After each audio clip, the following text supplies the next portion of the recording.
Trent Brown and So both missed practice today due to concussions, so their Week 2 status is very much in doubt. Michael Onwenu, Cole Strange, who both missed Week 1, they are still limited at practice. Even David Andrews is on this list with a hamstring injury. The only healthy starting O-lineman is Calvin Anderson, who missed all of training camp while he was out with an illness. All right, for more, let's bring in our Patriots insider Tommy Curran, who's down in Foxborough. We have Andy Hart from WEEI here in studio with me as well. I mean, Curran, I know the Patriots survived last week. They actually did a pretty good job on the offensive line. Mac Jones, as we've said ad nauseum, only sacked twice. But, like, how much can one line handle? Like, at some point, do the floodgates open?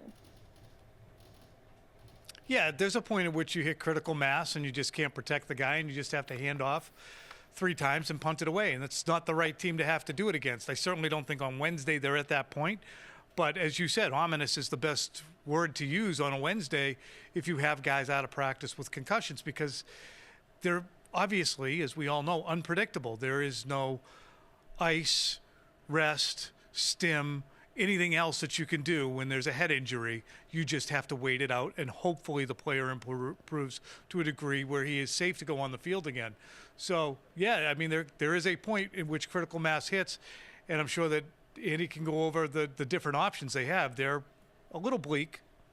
Yeah, Trenni, they are potentially going to be playing guys that have been on this team 2 weeks, and that might be strong with the 2 weeks. Darian Lowe, Tyrone Wheatley Jr. Have you heard of those guys recently? Unfortunately, get to know their names because you may need to get to know how they play. No, I mean, I thought all spring and into the summer, I kept calling the offensive line a house of cards. Like, it was just all these shambled pieces that you're like, okay, they can kind of piece it together, but I don't see stability. And for that to be challenged first in Week 1, which everybody, I can remember listening to Phil when I was driving into the station on the pregame show say, worst case scenario, you have to start 2 rookie guards, So, Antonio Mafi.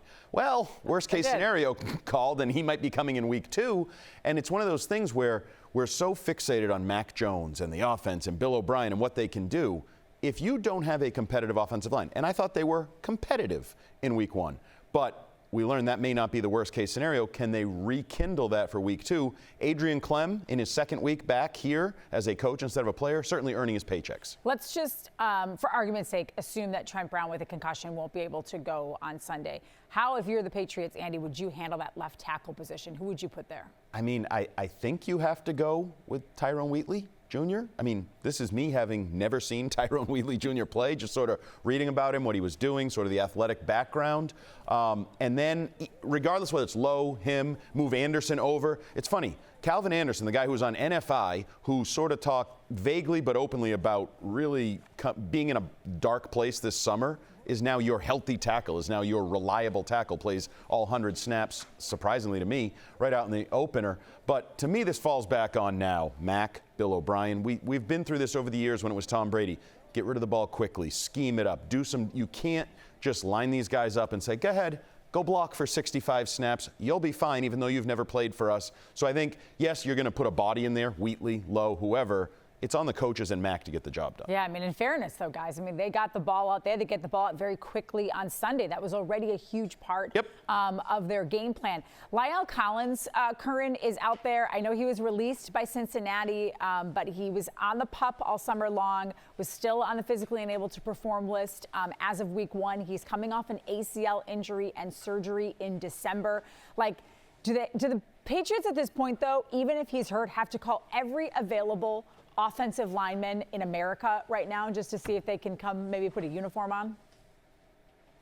Absolutely, yeah. I mean, you got to kick over every stone, and I'm sure that that's what the Patriots personnel department is doing right now, and they probably had a list of offensive tackles prior to now, and alarm bells went off when they saw La'el Collins released, because that's a team that we've talked about throughout the offseason as having a glut of offensive tackles. So now with Collins out there, even if he is not able to play this week, which I would presume would be the case, you want to bring him in. He's been a very good player at times in this league. He's a former starter. He's got more experience and reps than Calvin Anderson, for instance, or some of the guys that they had out there last week. Actually, no, not Calvin Anderson, but Riley Reif, still on NFI. So you need, if you're cycling through older players, La'el Collins is a terrific guy to bring in.